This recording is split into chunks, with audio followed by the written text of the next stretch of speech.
Ah, you're finally awake, number 10. What can I do for you? Well, it seems to me that I'm cured. And now I'd like to be on my way. Given your condition, that would seem somewhat premature and perhaps even unreasonable, number 10. I assure you I feel perfectly fine, Doctor. I don't doubt you. But you were in fact very ill. In your case, we should really be cautious. So you're refusing to let me leave? Oh, no, of course not, miss. I have no intention of abusing any of the prerogatives of my position. Nonetheless, first you must submit to a series of tests that are designed to demonstrate that you have fully recovered. You understand. Please, sit down. On that? Yes, yes, don't be afraid. What the?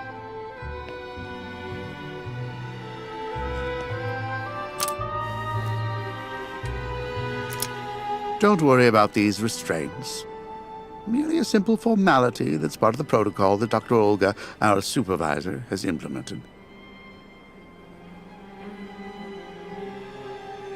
Right. I do believe that we can begin. Now, be so kind as to state your first and last names, age, and place of birth, please. My name is Kate Walker. I was born in New York, and I'll be 30 this year. Good, miss.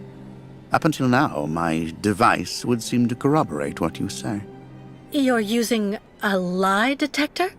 It's procedure. Please stop worrying and talk to me instead of your friends and family.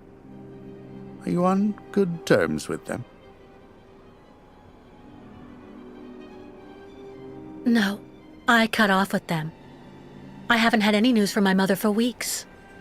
And Dan, my fiancé, left me for my best friend Olivia. You seem to be basking in this chaos and anarchy, Miss Walker.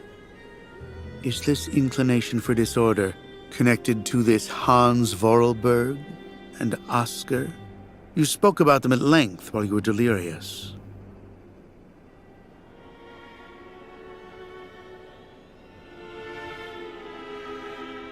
Oscar was a kind of automaton, very special, very sophisticated. You know, sometimes it was as if he was almost alive. He was designed by Hans Vorarlberg. Hans was a genius. The last of a long dynasty of precision machinery manufacturers. We went on a very long journey together. Then we landed on a small island in the sea called Syberia. Hans knew that there was still a herd of mammoths there that had survived from prehistory. Hans was obsessed by mammoths. Mammoths?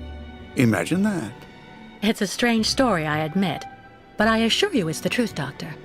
To be honest, what I'm interested in, Miss Walker, is that during your travels you were in contact with the Yukon people, the nomads who brought you here to Velzembor. In your opinion, what should we fear from such a primitive tribe of savages who understand neither law nor border, refusing civilization and settlement?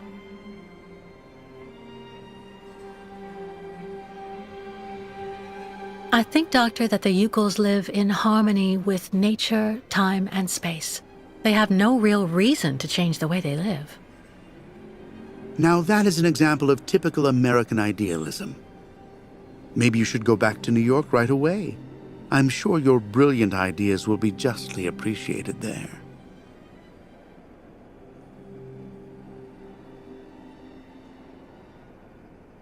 I don't intend on going back. Not now. Later. And maybe never. So you intend to continue your journey through our country. A hazardous undertaking with neither goal nor destination. Pity for a brilliant New York attorney who seemed to have a gleaming future.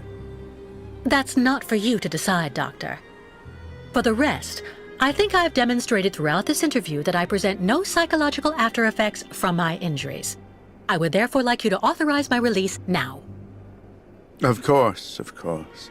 Do calm down, Miss Walker. I'm sorry, but I'm not used to being interrogated like this. Some years ago, I would have interrogated you in a very different manner, Miss Walker. I grant that I may still feel some nostalgia for the good old traditional methods. You're one of the very last representatives of a world that is fast disappearing, Miss Walker. A disordered world that no one will miss. This key is much like you, unstructured and uncontrollable.